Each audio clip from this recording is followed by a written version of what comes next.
But anyways, without further ado, the man, the myth, the legend, he's going to give you a lot of valuable information. And I think we can all learn how he's making decisive decisions, oftentimes without even seeing a property, just by looking at the numbers and crunching it in his head. So here is David Greene.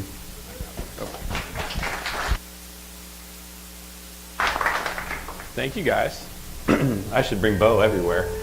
That's nice. He's a good hype man. A little backstory. I started growing out this beard because too many people were recognizing me as Bo and my reputation was tanking. And I had to do something drastic to try to fix it. And that's where this came from. I'm not sure if I like it. I just like that it helps differentiate me between the other bald, buff guy. I've got a pretty lengthy presentation. We probably won't get through the whole thing tonight. We're going to try to keep it a little bit shorter for you guys. A little background on me, like Bo said, I'm a police officer. I started working a lot of overtime, buying rental properties. It got too expensive to buy them in California, so I went out of state. I never thought I would be the out-of-state guy. I just kind of had to do it because there was no other option. And I ended up getting pretty good at doing it. And then as I went to different states, as I kind of had to move on because the market got too hot wherever I was, I got really good at putting a team together and figuring out what I needed in order to make it work. And instead of looking for deals, I started looking for people. And that's what we're going to talk about. If you find the right people, a lot of the fear and apprehension that you have will go away. And you see real estate is real estate is real estate. It really doesn't matter where you go or what you do. Do I sound okay on the mic? Everyone hear me okay? Okay. My financial model is something that I think would work for this room because I've heard that there's people that are just starting off and then there's people that have been doing this for a long time and are making a ton of money. There's flippers, there's buy and hold people, and there's agents in here, right? My model is really simple. It starts off with you have some primary source of making money. For most of you, it's a W-2 job. Whether you're a real estate agent or you do something else, there's something that you're making money, right? You want to maximize as much as you can at that job, however that may be. You then amplify that money that you made, okay? So that would be like flipping a house, lending money on property, doing hard money loans, something to take that dollar you earned and turn it into $2 or $3, all right? After that happens, you plant it somewhere where it's invested, where then you're getting passive income on that money, okay? If you skip any step in that model, you just make it a little bit harder on yourself and you slow down the path of your own success. If you're not making good money at your job, you won't have a lot of money left over to flip. Your job's going to be a little bit harder. It's harder to find people to give you loans. If you skip the flipping or the lending side of stuff, you just have to work that much harder at your job before you can go invest it. And if you skip the investing side, you're constantly making money and getting taxed on it really bad, but you don't have any long-term plan and you can't really retire and you're always afraid of, well, what if the market shifts? What if it changes, right? So I like to kind of have a little stake in each one of those things, and I never fear a market changing because I don't care. If markets go up, that's great. I can pull more equity out of my properties and I can go flip houses with it. If the market goes down, that's even better. I can go buy more rental properties with some of the money that I already have from what I was making. And I really feel like if you learn each aspect of real estate, your fear goes down, and that's so important because for almost everyone, if you're new and trying to get started, your fear is what's holding you back, right? When you hear the word out-of-state investing or the phrase, the first thing you think is, that sounds scary, I don't know what to do. When that fear goes away, you see it's the same as everywhere else. So that's what we're going to talk about a little bit today. Feel free to raise your hand with questions as we go through this. I know some of this will be topics that new people want to understand, and some of the people that are more experienced might want me to dig a little bit deeper on the way I do it. So don't be afraid to ask. And we will get started. While he's working on that, who's got the first question? When are you going to shave that beard? Well, when your reputation gets better, my friend. Here's a true story, okay? This actually happened, right? I'm also a real estate agent. I didn't mention that part. I'm now building up a real estate team, and we're working out throughout the Bay Area, so I'm doing less police stuff and more of that. I sold a house in Martinez. I'm walking around outside talking on my phone, because when you're a realtor, you're never not on your phone. And I have some lady in Martinez, a little bit Martinez-esque, if you know what I mean. Probably hasn't smoked only one cigarette in her life and might not be a stranger to crystal meth. Starts screaming, hey, Bo! Bo! And I look up and she goes, oh, you're not Bo? And I said, by any chance, did you think I was Bo Eckstein? And she says, yeah. Are we good? Totally a complete stranger thought I was Bo, heard me talking on the phone about real estate. And now I know what kind of girls Bo's dates.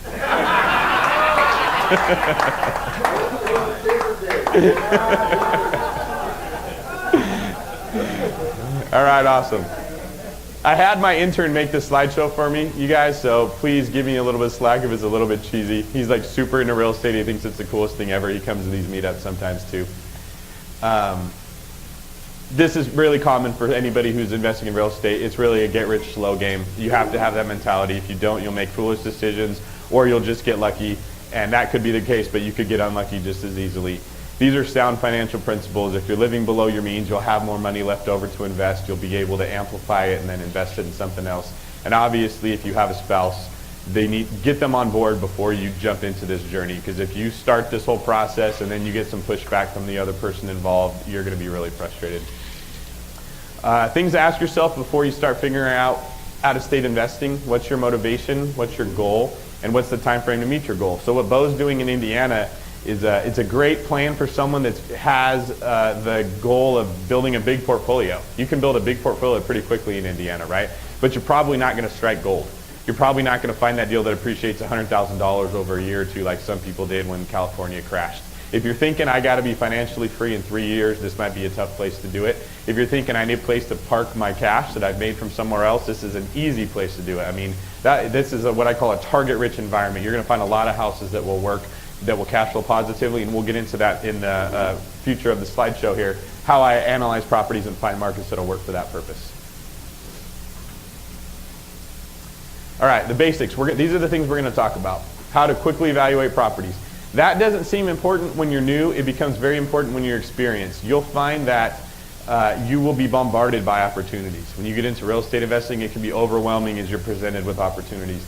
It's kind of like the home buying process for a first-time home buyer, that everything looks good and they don't want to narrow it down. I don't want to miss out on an opportunity, and they quickly just burn out. They're like, I don't even want to think about real estate anymore. This became too much. It's like that with investing. You really have to know what you're looking for and why. Otherwise, you'll become overwhelmed too quickly. So this is the stuff we're going to talk about, how I evaluate properties first off, how I build a team out of state second off, and then how I choose the market where I'm going to go. Most people will ask me the question of what market are you choosing? That's where everybody wants to start. I almost feel like that's not the best question to ask. You want to go where you feel like you'll have the highest likelihood of success. Who you know that's already there, where you'll have the best chance to build a team is more important than just what is the best overall market where I could ever go. This is a little bit about what Bo was talking about. When we met those people at the conference, I got to know them while we were there, and I knew they were honest people. That's the very first most important thing I want. If I get any hint of you're a salesman, I don't know if I can trust you, it slows everything down because I have to verify everything you tell me before I move forward. If I feel like you're an honest person and you're going to be held accountable for what you're telling me, I can move forward and then verify as we go through the process, as opposed to doing it all up front, if that makes sense. These are your basic expenses that you're going to use when you're analyzing what a house costs. When you're buying a home to live in, it's a completely different mindset than when you're buying investment property. You need to understand that. When you're buying investment property, you're buying an income stream. Okay? That's how you need to look at it. Buying that house is like buying a very small business that makes you money in pretty much one way. That's going to be your rent, right? These are all the ways that business is going to cost you money. My brother just bought a restaurant, and I had to help him figure out how profitable it's going to be. He has a ton of expenses. There's a ton of ways that he can lose money. And then there's a lot of different ways he can make money. Real estate is so simple, and that's what I love about it, because I can replicate it times 1,000, and it's not overwhelming. Whereas if you try to own 1,000 restaurants, that would be very difficult to manage, right? Who would even want to take that on? So your biggest expense is going to be your mortgage. We'll talk about how I calculate that, then your taxes, your insurance, your property management, maintenance, landscaping if applicable, and then the allowance you give yourself for vacancy. If you can get good at adding these all up in your mind really quickly, or what I call the napkin method, writing them all down on a napkin and then adding them up, it's really, you can make decisions pretty quickly on if you want to move forward on this property or not. This is an app I use called Mortgage Calculator Plus. I don't think I mentioned this. I have a book coming out on out-of-state investing where it's going to detail all these different, like how I find all this stuff. It's being published by Bigger Pockets. I'm supposed to have a phone call with the editor tomorrow morning about when we're going to submit it in for the final round, and it's supposed to be due out in October. So there will be more detail in that. But this is a really simple app. There's 100 of these things. I'm sure this isn't the only one to use. This is just the one I use, so it's the one we're bringing up. You type in the mortgage amount, the interest rate, and the term in years, and then when you click on this little bottom thing down here, calculation, you're going to get something. This is actually the schedule. A full amortization schedule of what the loan would be, and if you click on the calculation, it's going to tell you what the payment would be every month. I use this several times a day. It makes my job a lot easier when I'm talking to clients who are trying to figure out how much house they can afford. You can do the same thing when you're looking at if your property is going to cash flow. This is how you're going to figure out what the mortgage will be. The next thing is taxes. One way you can do it is just by going on Zillow. You'll get the history of taxes. It's not always the most accurate because you're looking at what the person who owned the home before you was paying, and you might be buying it at a higher price than what they owned, right? So the most accurate way that you can figure this out is by finding out whatever the rate is for property taxes in that area and multiplying that times the purchase price and dividing it by 12 because that's what you're going to pay every month, right? In California, in general, unless you're in an area with high mellow roofs or something or special assessments, you're at about 1.125 to 1.25% of the value of the house. So if I was going to buy a house in this area, I'd say, okay, the house costs $500,000, multiply that times 1.25%, divide that by 12, I plug that number into my taxes. If you don't feel comfortable with that stuff, you can go to Zillow and you can get an idea what the people before you were paying. Insurance. This is something that I basically just get to know from buying properties in a different area. I asked an investor out there or even a real estate agent, tell me what the homeowner's insurance is like. When you start getting into areas outside of California, even though the prices of the homes are less, so the insurance is less, they have issues to deal with that we don't have that you can learn. When I buy houses in Florida, do you want hurricane insurance comes up a lot, right? Out there, roofs get worn out really fast because it rains all the time. That will make the insurance go up a little bit more than what it would be in California. Arkansas, the same thing. There's certain areas where they're known for having inclement weather that makes a big difference in the insurance of your property. So if you're looking at getting into a new market, you should either talk to your agent or actually call an insurance agent out there and say, hey, I'm looking at buying this house. What would my insurance be for this home? And then you get a pretty good idea. Property management's different wherever you go. Typically, this is what you're finding, 8 to 10% of gross rent. In California, I pay 6% because the rents are so high, right? When you start getting into areas where the rent's $700, $800, $900 a month, those property managers are not going to do that for 6%. In my humble opinion, property management is the worst of this entire thing. I would never want to be a property manager. I would hate property management. Raise your hand if you're property manager. God bless you if you are. You're out there doing God's work. Yeah. I don't try to beat them up too much on the price. What I do is I try to get more value out of them than just managing the property. And we'll talk about that later. They become one of the 4 central pieces of your out-of-state investing team. And you leverage them as an advisor as opposed to just collecting your rent. Maintenance or capital expenditures, this is something you'll hear experienced investors talk about Capex.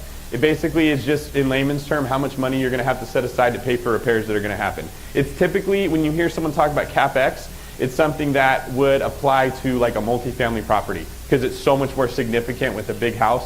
It's less of a number you can nail down really well with a single family house because every one of them are in different condition. You could buy a house that never has much go wrong with it for 15 years, and you could buy a place that's 6 months into it, the air conditioner goes down, and the roof is leaking, and you had water damage that you didn't know about behind the shower. You got to rip it all out and put it back in there. So it's very difficult to actually nail down what your Capex should be. What I typically tell people is you should plan on taking the first year that you own that property and breaking even. All your cash flow is going to go to paying off the stuff that breaks that you didn't know about when you bought it. And if you don't have to do that, awesome, you got yourself a reserve fund. But I plan on that. It's not going to be profitable for the first year for anything that I buy. And I don't run into problems because of that. I don't include this in my napkin method. I use mortgage, tax, insurance, and property management because I can count on those, right? So once I figure out, and I'll show you guys how to tell if a property cash flows, I just know I need a buffer built in to handle maintenance and vacancy. Landscaping and utilities and HOAs, you try not to buy a rental property in an HOA. The few I've bought, you not only have to pay the HOA fees, but you have to pay when your tenant doesn't follow the rules. And I would say probably mathematically speaking, your tenants are more likely to not follow the rules than a homeowner would be. So you start getting fees for that. And most properties where I'm buying, you don't have to pay the landscaping or the utilities. I always try to have the tenant pay their own utilities. In fact, I wouldn't do it if I couldn't. Not because I'm against paying it. I would just rather collect less rent and have them manage their own utilities than me trying to pressure them all the time to not use too much water. You'd be amazed at how much they start saving when they're paying it instead of you. Here's some examples of ways that you can figure out Capex. You need to consider that in most areas your roof's going to last 20 years, a hot water heater will last 10, and an AC furnace will last for 15. What I've done, just to simplify this for myself, is when I'm looking to write my offers, I build in replacing all of those. And if I don't have to, I set that money aside and know that it's going to be happening. I just assume I'm going to have to put a new roof, a new hot water heater, and a new air conditioner in pretty much anything that I buy, and if it doesn't pencil out that way, then I wouldn't write the offer to buy it. Suppose Grandpa. 5 to 10% for maintenance is a pretty good number to budget. We're lucky in this market, you can almost budget 0 for vacancy and be okay. I mean, there's people fighting to get in the houses. I haven't been in real estate investing for a long time. I started in 2007 or 8, which has been like an awesome ride up. I'm wise enough to know it won't stay that way. There will come a time where vacancy matters. But for people that have been investing for 20, 30 years, they could probably tell you about times where vacancy was a big problem for them. Just keep that in mind when you're writing this. If it cash flows without vacancy, if you're in an area where rent's not likely to be going up, it may not cash flow nearly as well when the market turns around, new houses are built, and people aren't renting anymore. Is this pace okay for everybody so far? Okay, good.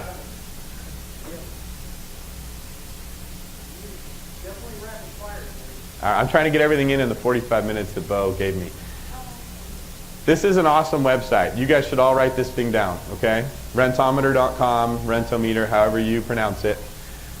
We just went over all the expenses that you need to know that you add up when buying a property. The other half of it's going to be the income it produces, and for most rentals, that's your rent. That's it, right? This is a great website you can use to get a projected idea of what it's going to rent for.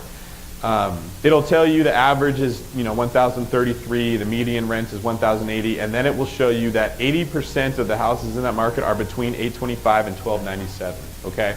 Rentometer used to let you just do this as much as you wanted. They've changed a little bit. Now they only give you like 3 or 4 a day before they want you to pay for their pro membership. But you could just use a different computer and you can get more than 3 or 4 of them in there, right? This is what I use for like my quick, fast, and dirty. Is this even worth, are these numbers going to pencil out, right? So if I didn't really trust those people in Arkansas, we'll keep coming back to them as the example because I basically bought that house in 5 minutes after talking to them. I would have excused myself, went to Rentometer, checked that out. If it came back showing 700 to 800 and they're telling me 1,200, I'll know this isn't someone I really want to trust, right? Anytime you deal with a wholesaler for the first time, you have to understand they may be honest, they may be dishonest, but their goal is to sell you that house. They're going to pull comps that make it look really good. They're going to pull rents that make it look really good. The guys who have been in business for a long time are probably the ones that give you accurate numbers. The guys who are brand new might be the ones who don't, and you have to verify what they say. This is a quick way to do it. A more accurate way would be either going on Craigslist and looking for what other people are asking for rent in the area, or actually the best way is talking to the property manager you already have a relationship with and asking them, if I bought this house at this address, what rent could I expect, right? It's kind of like if you went to an agent and you said, if I sold my house, what price would it sell for? The agent doesn't want to tell you, oh, it'll be this much, unless you pressure them into thinking you need to, because they don't want you to be disappointed when that house doesn't sell. Your property manager is the same way. If they tell you $1,500 and then it ends up renting for $1,200, you're probably not going to use them again. So they're more likely to give you a conservative number than a high number, solely because they want their reputation to stay unsullied and they want you to keep using them.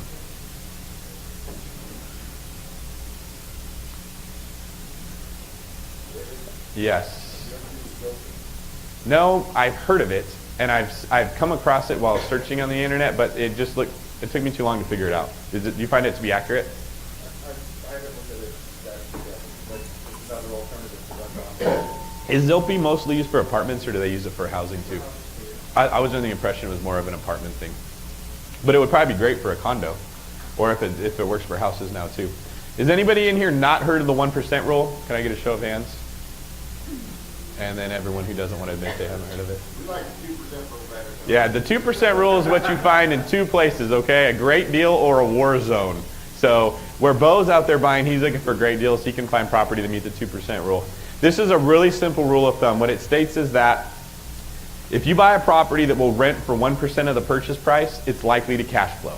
If it'll rent for 2% of the purchase price, it's probably going to be a cash cow. The question then would be, why is it that good, right? An example of the 1% rule would be if you bought a house for $100,000, you wanted to rent for $1,000 or something in that range, right? If you look at properties in California, you can buy a $500,000 house. It might rent for $2,500, right? That's about 0.5%.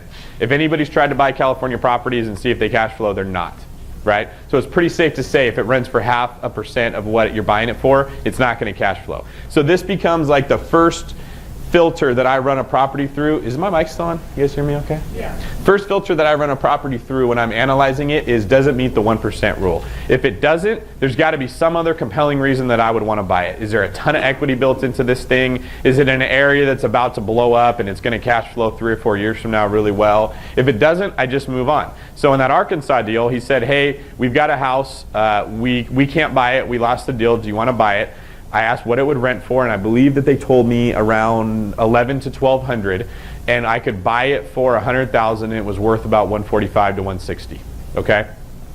I still need to look into it, but I'm willing to look into it because it meets the 1% rule, so I know it's going to cash flow for me. The only thing that would prevent that from cash flowing would be if it's in an HOA, if the Capex is ridiculous, if the assessments, the special assessments and the tax are super high, if it's in a flood zone, like some of these deals that you guys are going to see, and like, you know, near where Hurricane Katrina hit, they look like cash cows, and then you find out that your insurance is like 4 times your mortgage because it's so expensive over there. That's an area where the 1% rule, I might not rely on it, but in other areas, this is a pretty good barometer to use to start. All right. ROI is a term that we use in real estate investing. They use it in every other kind of investing too. It just stands for return on investment. So when you're buying something, if you're leaving money in it, this is a way to figure out how much of a return are you getting on the money that you left into the deal. There's several ways to limit the amount of money that you have in the deal, which will increase your ROI. What most people think is, I'm going to go buy a house, I put down 25%, I borrow 75% from the bank, and that's what you got, right? When I was starting, that's the way that I did it, and I looked for a 12% return on my money. And that was a really easy number for me to figure out, because if I put down $40,000, it needed a cash flow of $400 a month. $50,000, $500 a month. $60,000, $600 a month. I could do in my head really quickly if I'm like, okay, this place is going to make me $300 a month. I needed to know that I was only putting 30 grand down. Anything more than that, and I wasn't getting a 12% return, and I moved on. You calculate it by taking basically your cash flow times 12, that tells you how much you're making a year, and you divide that by how much you're putting down, right? This is a little bit confusing the way that he wrote it in there. We can talk more if you want to figure that out, but it's a really simple formula. If your property's making you $5,000 a year, say it's making you $500 a month, you multiply that times 12, that's $6,000. If you divide $6,000 by whatever you're putting down, that number will be your ROI. And the reason that this is a good number is you can compare it amongst different investment vehicles. This is the same thing when you go to the bank and you open a CD and they say they're giving you 3%. It's a 3% ROI. If you're letting somebody borrow money at a certain interest rate, you can figure out your ROI. It's a really handy number because most of us aren't investing in the same stuff, and you kind of want to get an idea of what return you're getting. Real estate ROI is really not your most important concept because you're gaining money in so many other ways. You've got appreciation, you've got loan pay down, you've got tax benefits. You could be buying it with what we call like forced equity. So you bought a property at a low price, you fixed it up, you made it worth more. There's a lot more factors than just ROI, but as a general rule, I would say you want to look for something in the 8 to 12% range. And if you're buying in areas where you're not as likely to see appreciation, you want that number to be a lot higher. If you're buying in an area where you feel like this house is going to go up a lot in value over the next 10 years, you might not care about your ROI at all. You might even be willing to have a negative ROI or negative cash flow if you think it's going to gain a lot of money. All right, this is probably a little confusing for everybody who's looking at it here. The guy who made this is like a super analytical guy. He would be geeking out at this. I don't know that everybody else necessarily will. You're taking your income. I've never got to use an actual pointer before. It's kind of cool. Taking your income, you're subtracting your expenses, and then you're running it through a spreadsheet to see what kind of ROI that you're going to get. By using that, there we go. I hope not. If you're not good with math, a lot of people are not. If you're one of those people, you probably got a sick feeling in your stomach when I just talked about all that math, all right? That is okay. I'm explaining to you how we analyze it. You don't actually have to know how to do that. You can make a spreadsheet very simply that you punch in all those numbers I gave you, the mortgage, the rent, the tax, the property management. You punch in your down payment, and it can tell you what your ROI would be right away, and that can be the quick way that you evaluate properties before you get into it too deep. All right, equity capture. This is the second thing I look for. I told you guys I'm looking for a 12% return at minimum on my money. Right now it's much higher because I'm buying properties a different way than I was before, and I'll explain that to you.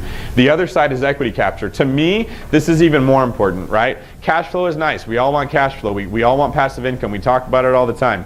I can tell you that if you want to grow your wealth, earning cash flow and saving it up until it becomes a big chunk of money is 1,000 times slower than forcing equity in the properties that you buy, adding to your net worth, and then selling it and converting it to cash flow later. And we'll talk a little bit more about how I invest in different markets to kind of capitalize on this. But I don't want to buy something that doesn't have equity in it. There may be cash flow properties. Like, has anyone ever heard of a turnkey property before? We're all familiar with that. I hate them, right? Turnkey properties are meant for people that are so filthy rich that they don't have time to learn investing and they just need somewhere to stick all their money, okay? I don't think this room is full of those kind of people, right? It's the equivalent of like going to 7-Eleven and paying $3 for a soda when you could buy a 24-pack for like $5, right? We do it because it's convenient. I don't want to take the time to go to Costco and buy it and put it in my fridge and remember to grab it, right? Thank you guys. Bigger Pockets is full of turnkey people, and that's why they're on there blogging, and they are starting to not like me because I'm writing a lot of blogs about why it's not the way to go. I don't want to pay $100,000 for a property that's worth $100,000. I don't care if it'll cash flow $200 or $300. I might take it if you gave it to me and I didn't have to put any money down, right? But I'm not going to spend my money on something that doesn't have equity in it. You can earn equity several ways. You can buy it under value. You can make it worth more than what you paid for it by fixing it up. Or really what we try to do is a combination of the two to maximize the amount of equity that you get. That's my criteria, okay? I'm looking to buy a property that I can acquire and fix up for 70 to 80% of what it's worth, okay? LTV stands for loan to value. That basically means that when I go to the bank and I want to get a loan on it, they're going to say, David, your property is worth $100,000. We're going to let you borrow 80% of that. That's 80 grand. So I want to be all in for 70 to 80% of whatever that is. That way I'm pulling out all my cash, okay? That's the other way that I'm buying properties now. We'll talk about that later. It's referred to now as the Burr Method. Anybody heard that? It stands for buy, rehab, rent, refinance, repeat. Our buddy Brandon Turner made that phrase up, and like people think he like created this method. And I'm sure like Michael could tell you they were doing this from when we were in diapers, I'm sure. He just named it. He didn't actually make it up. All right, we'll go over how you calculate that ARV. That stands for after repair value, because that's the number you need to figure out. In my opinion, the hardest part of investing is nailing that down, right? If the house needs to be worth $100,000 for me to be all in at 70 to 80,000, and it comes back at 85, I'm leaving a lot of money in that deal, right? It could come back at 115 and I look like a genius and I made a lot of money. I think that's the hardest part, is nailing the ARV. The second hardest part is actually getting your rehab done according to budget. Those are the two shakiest moving targets in this whole thing. And that's why you need to have a good contractor, or at least a really, really skilled handyman when you're estimating rehab budgets. That's one of the other members of the team when you're out of state. Yeah, Stuart? Are you buying this stuff cash through and then getting the financing before you land? Yeah, so what I'm doing, the Burr method I'm using is I buy it with my own cash, I fix it up with my own cash, then I go to the bank and I pull my money out when I'm done. So I could go buy a property, let's say that the guy wanted $80,000 and I have to put 25% down, so what's that going to be, like around 30,000 something dollars, right? So I put down 30,000 something, then I put 20 grand into it to fix it up and I'm all in for 50 plus. The property's worth 100 grand, right? I've added 20,000 in equity, that was great, but I've spent $50,000, and now if it cash flows $500, I'm getting a 12% return. What I like to do now is to buy it with cash, fix it up, make it worth 100 grand, and then go pull my money out after, because I'm getting more of my money back. That equity that I just created, I'm getting a big chunk of that back on the loan, as opposed to just leaving it in the house. Does that make some kind of sense? What that means is now if I only have $10,000 left in the house and it's earning me a $500 cash flow, now we're talking about like returns in the 60, 70, 80% on my money, right? Is there a minimum time frame that you need before you put from the purchase to when you refinance the bank once they 90 days? Every lender's different. Sometimes they'll tell you you need to wait 30 days, sometimes they'll tell you 6 months, right? To a lender, they would obviously rather lend to you at the price you purchased it at, not the price it's worth, because that lowers their risk. They're giving you less money, right? When they're lending to you at the price that you bought it for, they call that loan to cost. What they'll say is, hey, you bought it for 50, you put 20 in, we'll say that house is worth 70,000 and we'll let you borrow 80% of the 70,000. That's loan to cost. Loan to value is when they actually let you order an appraisal and the appraiser comes back and says that house is worth 100, so now I can borrow 80% of the 100. You got to talk to your lender before you do this to find out how long they want you to wait, like a seasoning period they'll call it. I have mine set up with commercial lenders, and they don't follow those same guidelines because they're not selling the loans in the same way that the residential lenders are, so they don't have to follow those same guidelines. So with the banks that I'm looking for, they let me pull it out immediately because I need to get that money out and put it into the next one. Basically, your team for out-of-state investing is going to be made up of a deal finder, typically an agent, could be a wholesaler or yourself if that's what you're doing, a lender that will let you borrow, a contractor or a handyman that'll fix it up, and a property manager. That's the only 4 people you need to find when you want to do this. And the reason you need them is because they're going to help you figure out all this. I don't know of any industry other than the contractor industry where they can tell you this is going to cost $20,000 and then come back and say, oops, sorry, it took me longer than I thought, now it's $30,000, and that's okay. You don't go to Ruth's Chris and say, I'll buy your filet mignon for 45 bucks, and they come back and be like, it's actually got kind of busy, the cooks are a little bit late, your order's going to take a long time, and it's going to be $75 instead of $45. I'm sorry, that's just the way it is, right? But contractors can do that. Sometimes it's not their fault. They took apart a wall and they found out mice had eaten apart your electrical, you had massive dry rot. That's not what I'm talking about. But in a lot of cases, they'll say, hey, I thought I could do it for $10,000, turns out I'm going to need 15, and they think that that's okay and you should pay for it.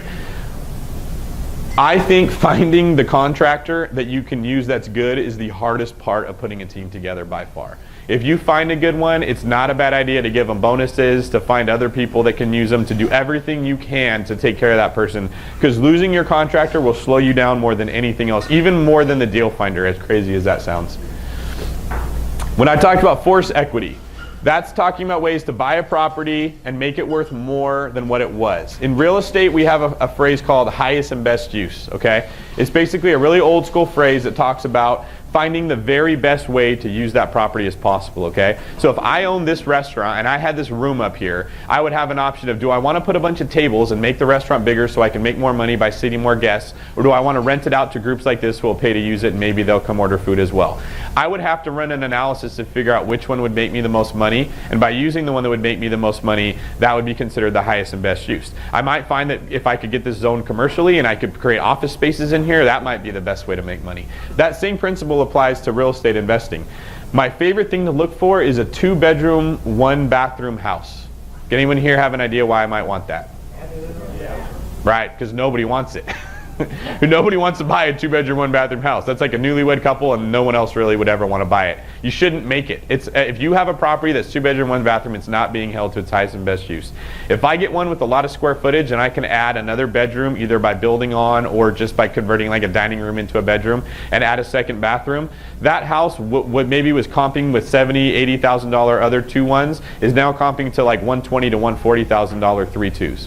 So if it only costs me $10,000 to add a master suite, a bedroom, and a bathroom, I can add $50,000 in equity for $10,000, right? That's what we would call forced equity. I'm almost more interested in that than if it cash flows at $200 or $300. That $100 a month is not going to change my life. That $40,000 in equity could significantly change my life, right? If I had $40,000 in equity and I bought it $20,000 under and now I have $60,000 in equity, I could sell it, reinvest that $60,000 at 12%, and that's making me $600 a month. That adds a lot faster than trying to save that $200 or $300 a month until it equals $60,000 in equity, if that makes sense.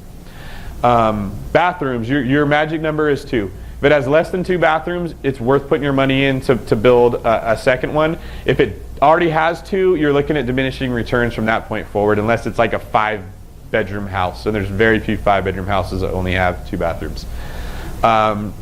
Performing an efficient remodel is the other way you can save a lot of money. If you go find that contractor with the big fancy truck that speaks great English and has very high expectations and communicates with you great like we all want, you're really going to pay for it, okay?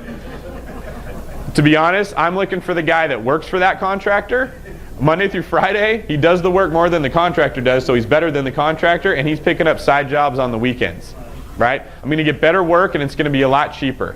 You can lose all your equity really quick from a contractor that sucks it dry. And I tell people all the time, there is a difference between the contractor that you want when you're working on your own home and your wife has to deal with it and you guys are living there and you just want it to be smooth, and the contractor you're looking for when you're investing in real estate where every dollar matters, okay? I'm not anti-contractor whatsoever, but there's a purpose for each one of them. And there was another article that Bigger Pockets put out. I wrote one on how to find an out-of-state contractor, and I'm very big into the fact that everything he does for you should be itemized. There should be a line item for every single piece of work he's doing and how much it costs him. Somebody wrote a rebuttal where they were a contractor. They said, that's horse crap. I would never do it. If you made me do that, I wouldn't take the job. And it would sort of create a little bit of a firestorm. I think he's right. Investors shouldn't be hiring a guy like that. That's the dude that should be doing the remodel of your own house when you want it to be done really nice and get great service. If you're an investor, you're looking to save money wherever you can. If you can perform a more efficient remodel than the next guy, you can either make more money or you can buy the deal he can't because it'll work for you. And then adding square footage. If you have a house that's 2,500 square feet, it doesn't make a big difference to add another 300, okay? If you're buying that 2-bedroom, 1-bathroom house at 900 square feet and you can add another 400, when they do the appraisal, it's going to appraise a lot higher because more or less appraisers want to take the price per square footage of a house, multiply it times actual square footage, and that's where the number they come from is, okay?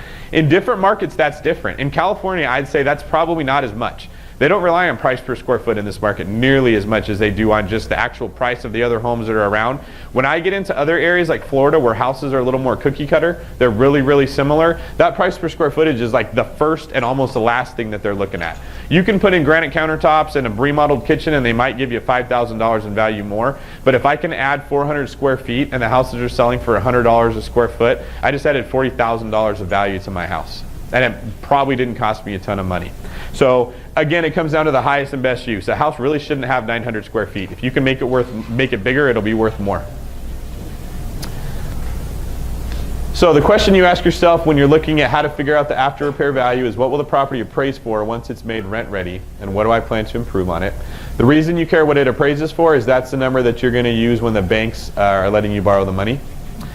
There's just some math on how you would figure out what the loan to value is. And then I think I already talked about this. The acquisition plus the purchase price and the closing costs is, and the rehab is basically what I'm looking at when I add up how much I'm all in for.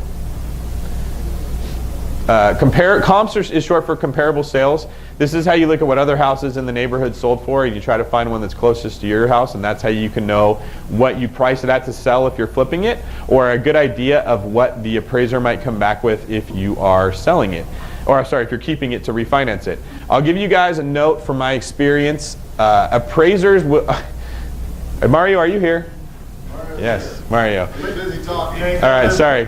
Mario's an appraiser. He's a very good one, okay? And I've talked to him about this before. I actually really shouldn't put him on the spot. Forget Mario. I didn't say that to him. If a house sells for $120,000 and every other house sold for $100,000, the appraiser is likely to feel pressure to try to find a way to justify that it's worth $120,000, right? Because the market is saying that's what it's worth. If you're just doing a refinance and there isn't a house that's selling for $120,000, the appraiser in theory would give it the same value as the sale, but they won't. They'll give it a much lower value on a rehab than they did when it was a sale because they don't have that pressure to justify the higher price from the multiple offers or whatever you had. So keep in mind when you're running your comps, if you're refinancing it, it's much harder to get the higher price than if you're flipping it. Does that kind of make sense to everybody? Okay, good. Hi, Mario. All right, here's some things you can do to add value when you're working on a house. Adding bedrooms, adding bathrooms, adding square footage. Submetering utilities, that's like if you have a fourplex and it's all on one meter and you have to pay for all the tenants' water or electric. If you pay a little money up front to have it individually metered to each tenant, they can now pay for it themselves. If you were spending $100 on utilities and maybe you drop their rent $50, you're still coming out $50 ahead. All right, building your out-of-state team, your players.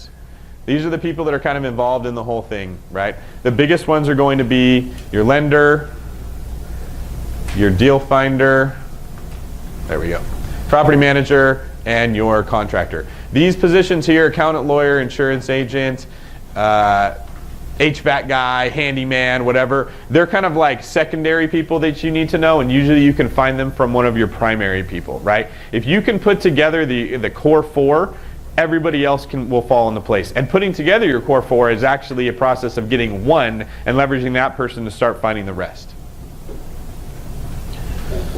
All right. If I was to want to find, let's see, if I wanted to find a guy who knew how to find me deals, right? I'd probably want to talk to someone who's really good at maybe real estate sales, maybe property management, and say, who do you know that's a great wholesaler, right? He's much more likely to refer me to a wholesaler that's awesome than if I just went through the yellow pages and I started picking wholesalers and I tried to find one. What I found is that rock stars hang out with rock stars. If you're really good at what you do, you're drawn to people that are really good at what they do, and you're usually kind of like repelled by people that are not good at what they do, right? If you're a really honest person, you don't like hanging out with dishonest people. You'll be uncomfortable, right? If you're a really like handsome person, you don't want to hang out with Bo. He's going to bring you down. What you find... I'm actually being kind of mean to you, aren't I, Bo?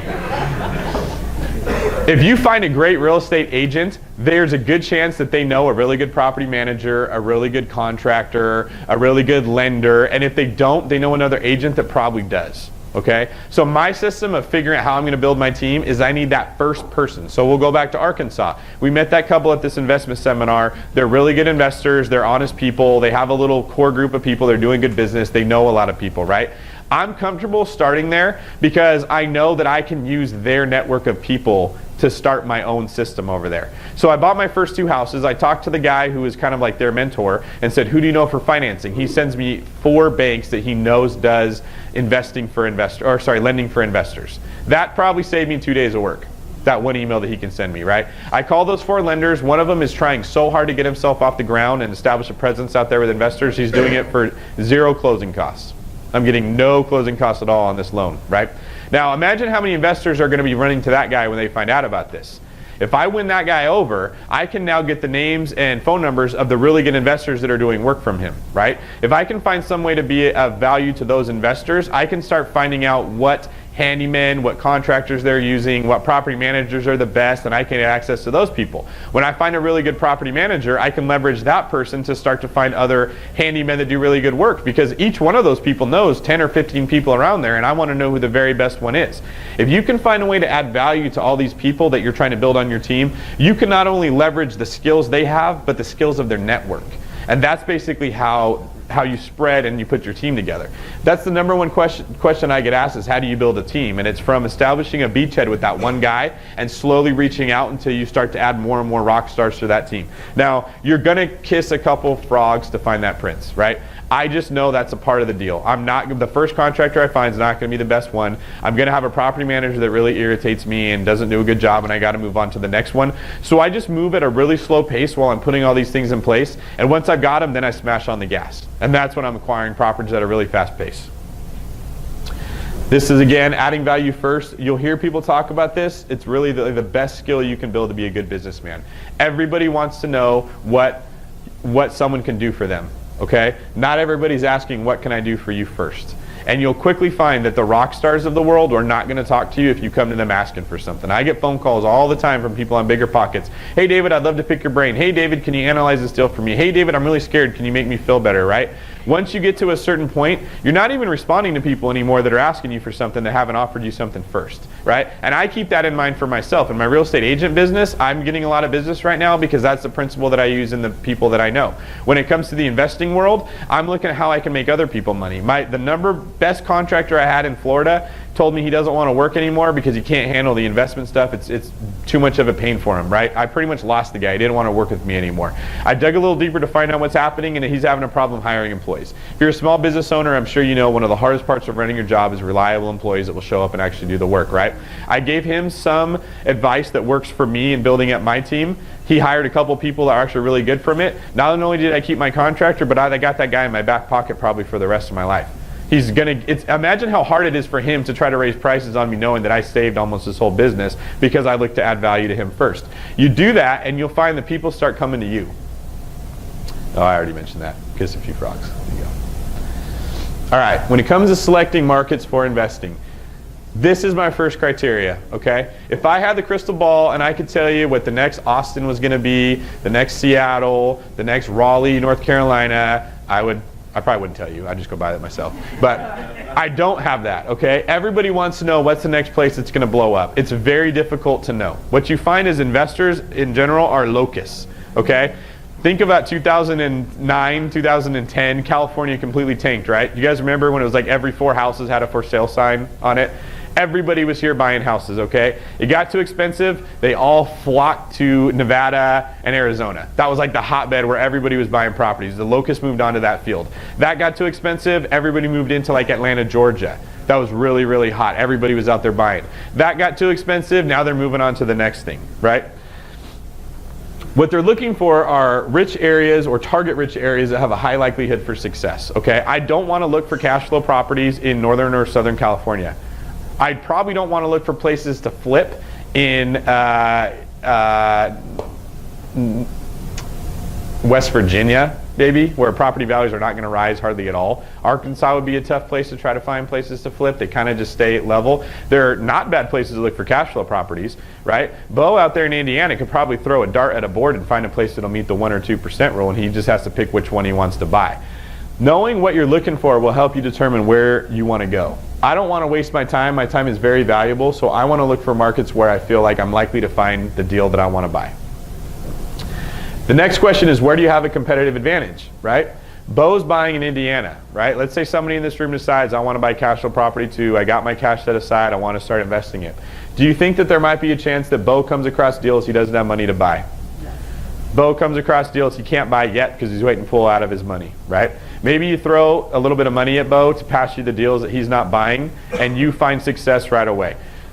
Knowing where to go, you have a family member that's involved out there, you have an uncle that works in construction in a certain area, and he has contacts where you can find good contractors. Anywhere I can find that I think I have a competitive advantage of other people, that's where I go. For me, I need to make sure I can find a lender that will let me borrow. That ends up being my biggest Achilles heel, is finding lenders that will let me borrow once you get past 10 properties. If I find a lender that says we'll work with investors, I'll find a way to make it work out there. I never thought I wanted to be in Arkansas. I had zero desire to be in Arkansas, okay? I found people that could help me get started. I found lenders that would let me borrow with no closing costs, and I found a way to get cash flowing properties without doing hardly any work. My phone rings, they say, here's a deal, do you want to buy it? That's good for what's going on in my life right now because I don't have a lot of time. So I'm in Arkansas. People ask me all the time, why are you there? It's not going to appreciate a ton. There's no plans for an Amazon to go into Arkansas. And I don't care, because if I'm paying $80,000 for a house that's worth $120,000 and it cash flows right away, it'll work. Cities with large revitalization plans in city core areas with tax revenue and or strong economic job growth. That's my nerdy intern's way of trying to say areas where you're likely to see appreciation. Okay? If you can find an area where it is likely to start growing, it's really smart to buy there. Not only are you going to get likely appreciation, but the rents are going to grow too. And that's a big part of this whole thing. Okay? You're not going to get rich buying a property in the first year that you own it. You are going to get very wealthy owning that property for 30 years. Right? Anybody in here remember what houses were costing 30 years ago? My parents were buying a home. I'm from Antigua. The first house that my parents bought, they bought for $62,000, right? It's now worth about $350,000, and it would have been completely paid off. They probably put 10% down when they bought that house. They would have turned $6,000 into $350,000 over 30 years by letting a renter pay off their rent for them the entire time, right? That's why I'm in real estate. I don't need to get wealthy right now. I don't need to make a ton of money from it. I'm young, I can still work. I'm looking at 30 years down the road, owning 200 or 300 of those houses where I turned 6,000 into 350,000, right? It's not as likely to happen in areas like Kentucky where you're not getting big growth, but areas like Kentucky are a great place to be when there's nothing to buy that cash flows, and that's where you gotta go. Everybody here agrees real estate's cyclical, right? It ends up being something that everyone's frustrated with. Well, it sucks. The prices are too high right now. Well, they're going to come down. There's going to come a correction, right? No matter what happens, it's always that way in the coastal markets, the West Coast and the East Coast. The Midwest and the South, they're a little bit more kind of streamlined. They might bump a little bit. They're not getting the spikes that we get out here, right?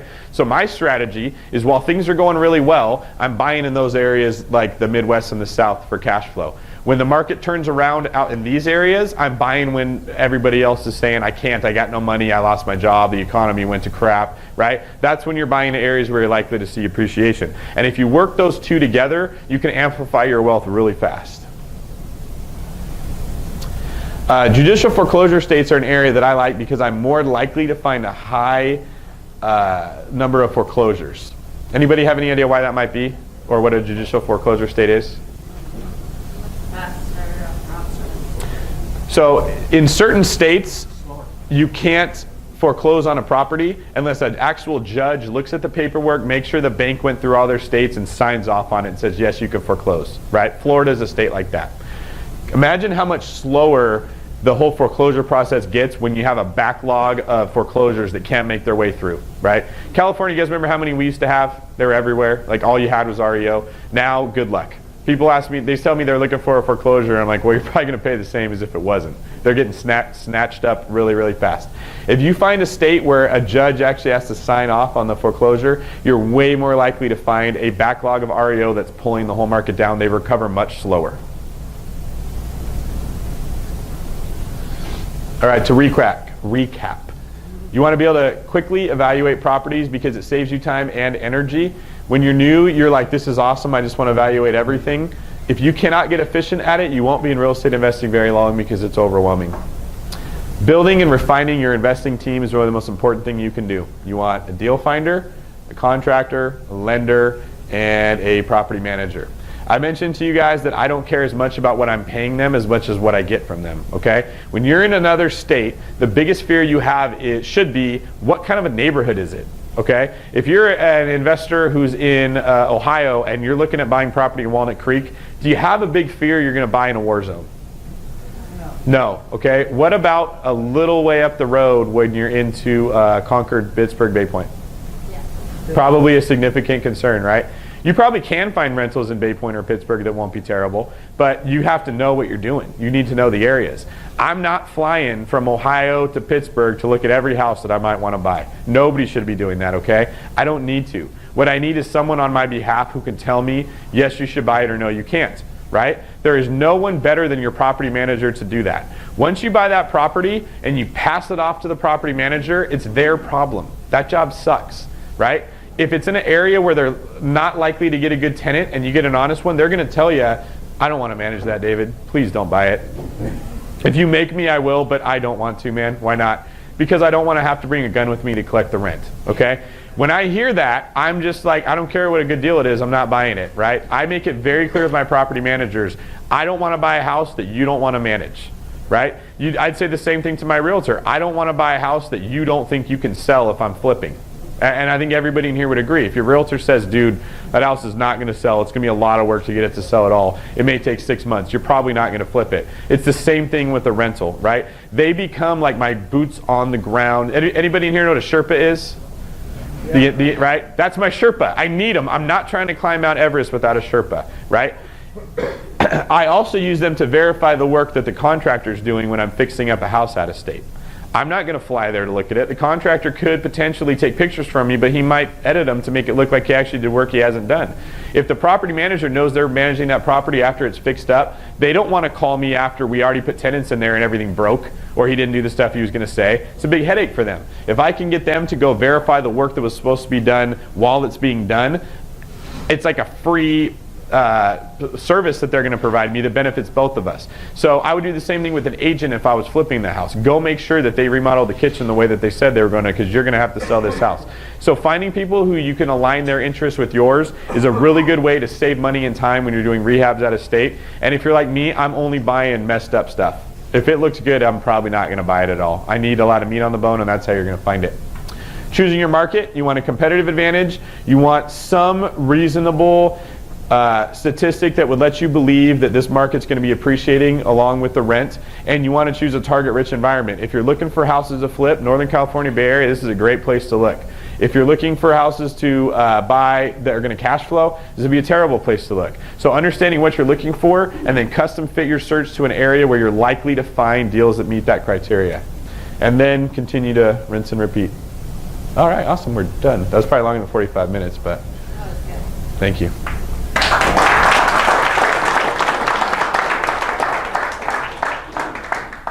Is there any questions? Yes. David, so I'm looking at Tampa right now, but I know Florida, the markets are very different. Like Yeah. Miami's different from, northern Florida. I don't need the specific market unless you want to share where you're at. What made you go to that specific market? I'm in northern Florida. The question is, how did I know which part of Florida that I wanted to pick? What is he saying? I think he's saying where you're. Oh, yeah. Jacksonville, Florida. Yes, that's where I am, and the surrounding area. I'm there because I'm likely to find properties that meet the 1% rule. Miami is much more like San Francisco than it is like, you know, a rural area at all. Your thoughts on Tampa? If you can find something that works, that's a place you're likely to see long-term appreciation. I just think it's going to be a lot harder to find cash flowing properties there. But if I had connections in Tampa, I'd totally be looking to flip. Absolutely. I think Tampa's like a strong growth potential in an area like that. Mike? Yeah, you said using the term ROI, return on investment, but that is synonymous with cash on cash. In real estate investing, it is. Okay. Yes. That's cash on cash is another word we use to describe your return on investment. How much cash you earn versus how much cash you put into the deal. Nobody else? Yes? Do you have any rentals in the Bay Area at all right now, or no? I have 6 in like the Manteca area. Okay, so. Yeah, nothing in the Bay Area. Those a while ago, right? Yeah, I bought those when the market was down. And I'm just kind of biding my time in these other states until the market crashes out here. I can tell you, 5 years of investing, I'll probably build a good little net worth from doing this, and it'll be a quarter of what I'll do when the Bay Area actually crashes again, and you buy those houses and write it up. And it's not because I'm so smart. It's not that I'm an amazing investor. It's that our country spends money at an incredible rate, and we have to print a lot of it to keep up with that, and inflation makes everybody look like a genius.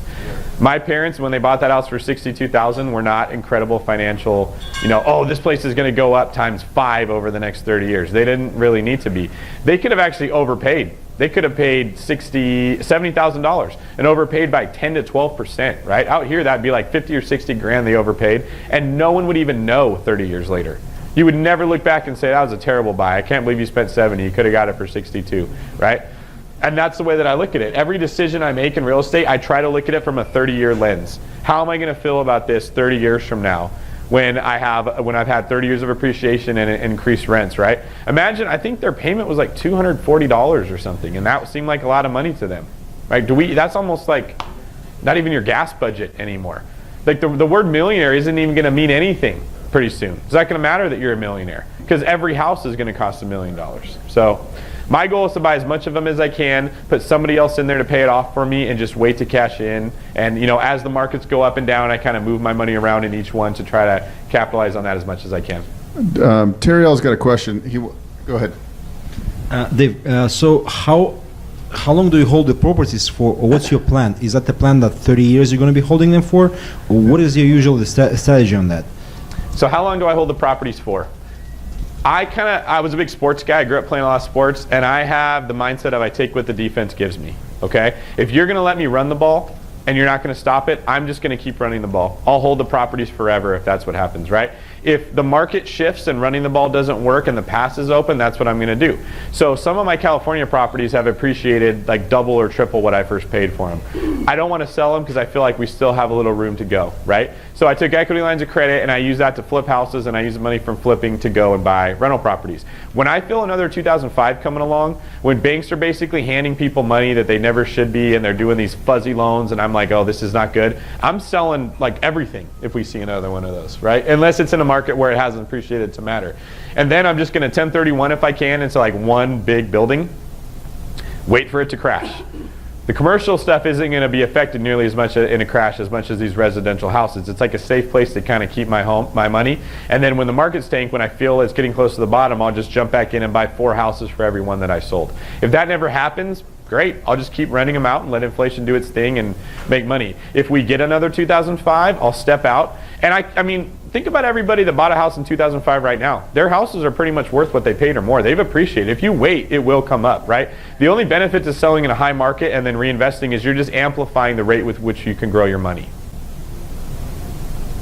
David, what about your entity structures? Would you have anything on what you've done? Oh, I'm probably not the best guy to ask about that. I never knew I was going to get this into real estate investing, so I just bought like 1, 2, maybe 3 houses a year, and I just bought them in my own name.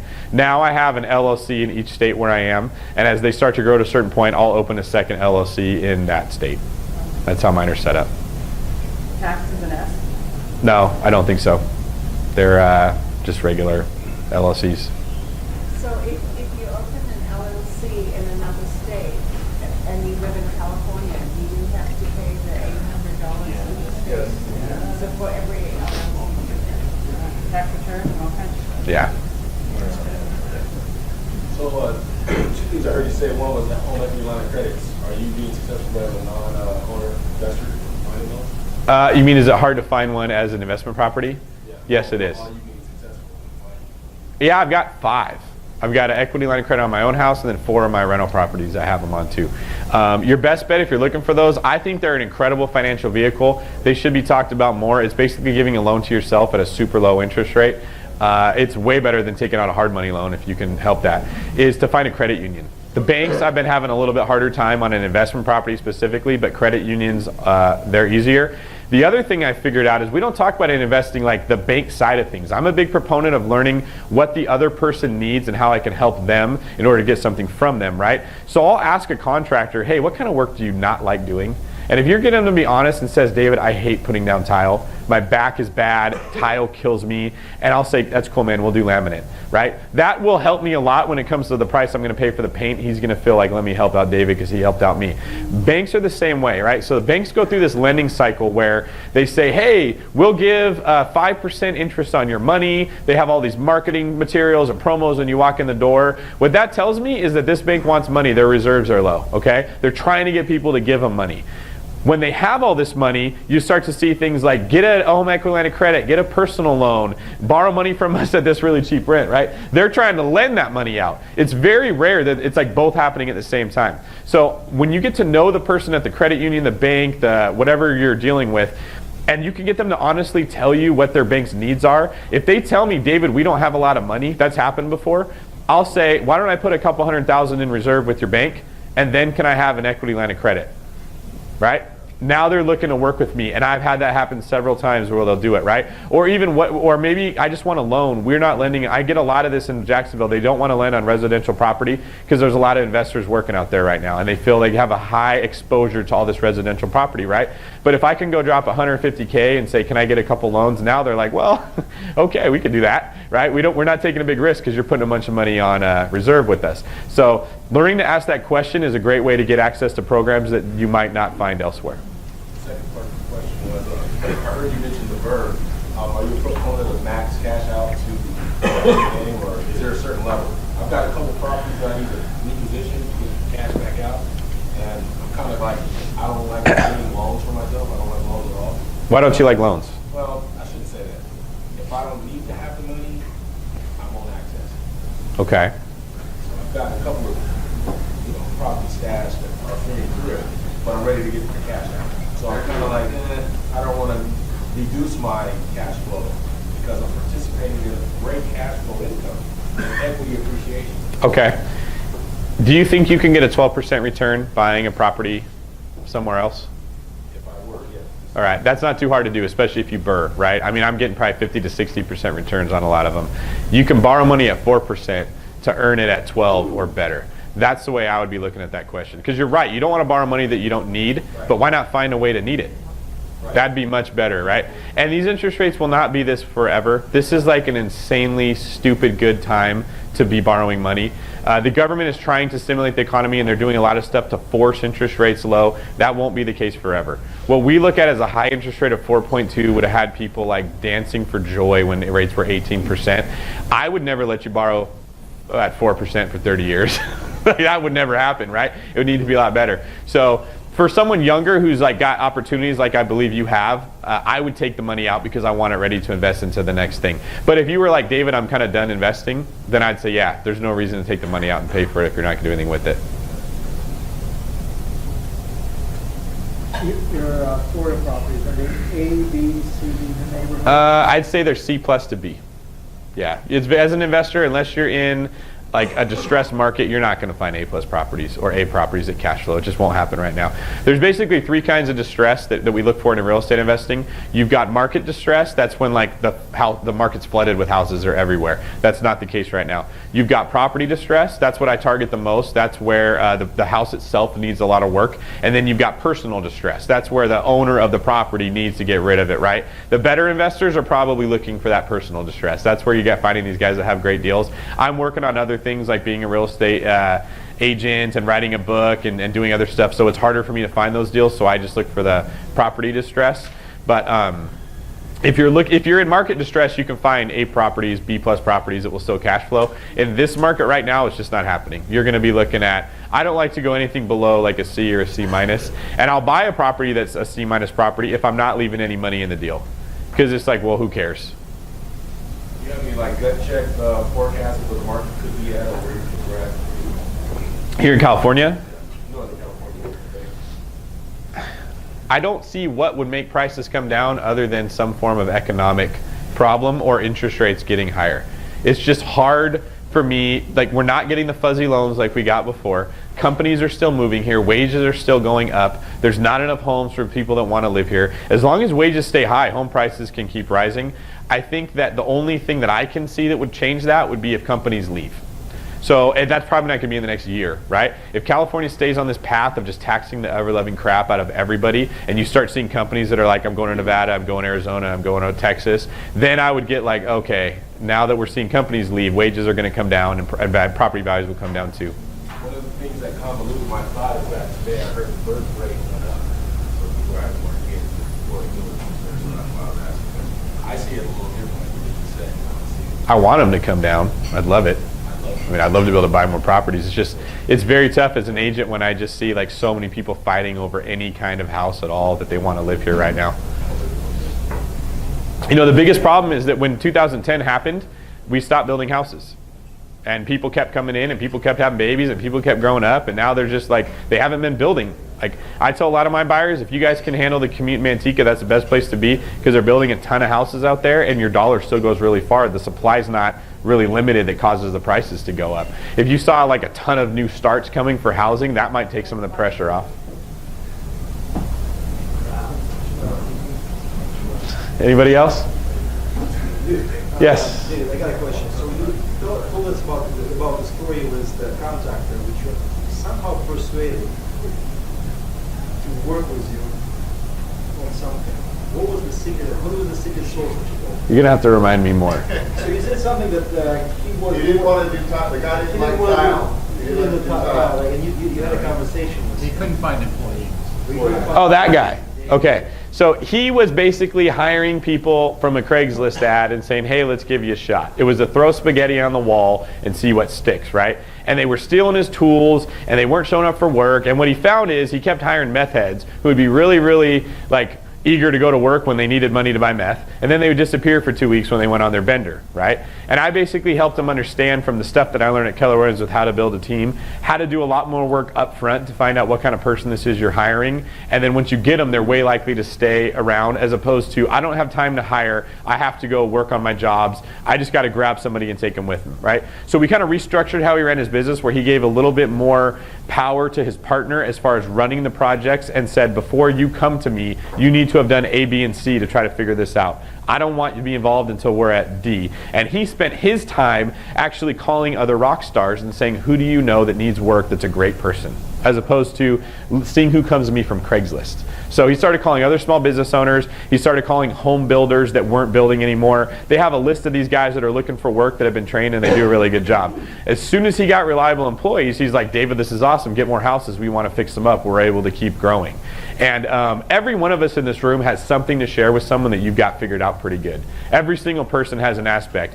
I could just be honest with you guys. When I became a real estate agent from a police officer, one of the hardest things for me was just learning to like make people like me, because that was not a valuable trait in police work.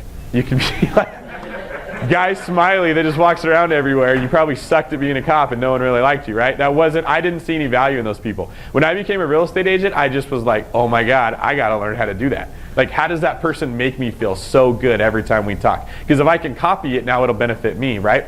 There's people in this room that know how to do that really good, and you don't understand that that's an incredibly great trait to have. And there's someone that really wants to hear that, right? If you find the rock stars of the world and you get to know them good enough to figure out what they're lacking and you help them in that way, you've just made an ally for life. And I just try to apply those principles in my own business with each person I know. What does the bank need? What does the contractor need? What does the property manager need? And if I can get them to just vomit all the problems that they're having, there's a good chance that I might have an answer that can help them to fix that.